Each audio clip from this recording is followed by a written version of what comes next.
Butandeji y'abakyaro Kanyuguga omurikyazanga Town Council arishaibiri n'ekicweka ez'akasheshaka heihi na prisons aha ruguudo orukwetwa Kawesi Road.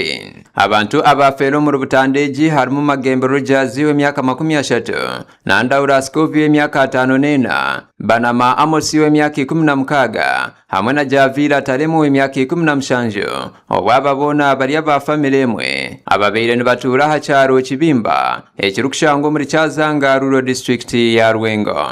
Aba okucwekyerera kyayitegerezebwa ngu omuvugi wa bodaboda Magembe Rogers w'emyaka 30 yaba naruga aha ruguudo orwa Kawesa Road arukutaho mu ruguudo rwa Koransi yayekanga trailer eyaba neyiruka endima ekyakurataho n'okubacwekyereza.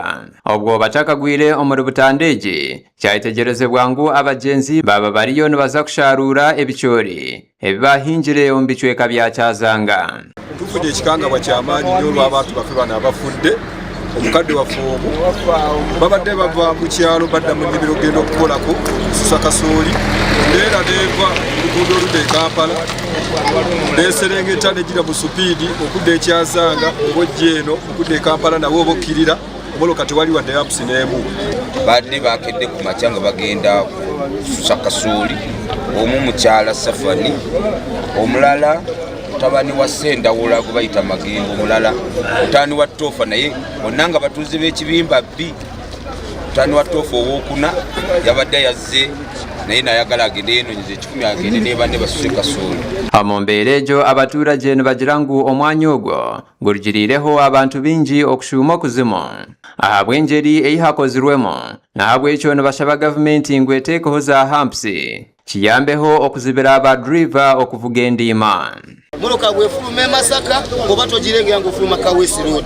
Moloka bwefuluma Embalala ng'ofuluma Kawesi Road oba togirengera. Traffic yeetaaga ebeere wano. Esaana ng'eri wano. Kubanga luno oluguudo lukolosinga abantu bangi nnyo, abamu bagenda ku prison, abalala bagenda Kyawagooni, abalala bagenda mu town. Emmotoka everinga bwevudde misinde terinyamu, abantu bafudde wano kuyitirira ebbanga, abantu nga bafa.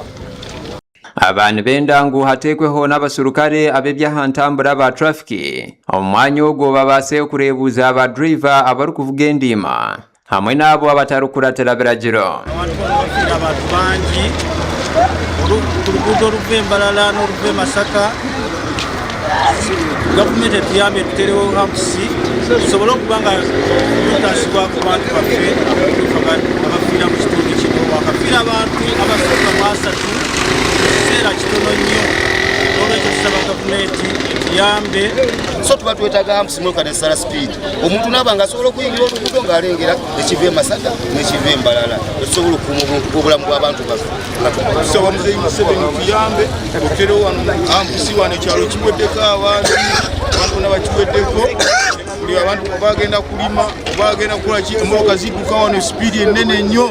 Tusaba Muzeeyi tuyambe tuwe hampusi wano. Kizito Abasi mukuru w'entebe ya Katana wa district ya Rwengo omusyotoore inwe nagira ngu mukoka nyingi neeshororeza omu kicweka ekyo kandi egyo n'emwe aha nsonga erukureetaho obutandunkeezi. Buli kaseera accident ezitutta obulamu bw'abantu bazibayita fatu.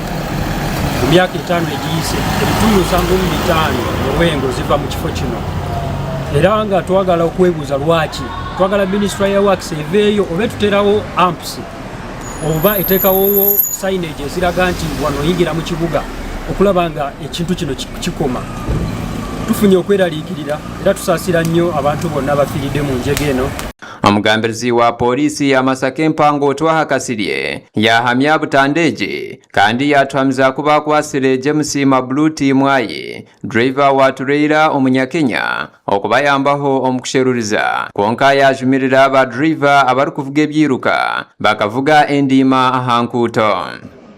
Akabenje kano kaviiriddeko abantu 4 okulugulamu obulamu nga muno mwe muli Magembe Rogers myaka 3, Ndaura Scovi myaka 54, Banama Amos myaka 16, Sikosa Taremu Javira myaka 17. Bano kigambibwa bonna babadde batambulira ku piki emu UDT 812X ekika kya Boxer bwe batunga basala ekkubo okuva ku Kawesi Road. Gasha kwa Bashiru Karema habwa tayari West omuri Rwengo.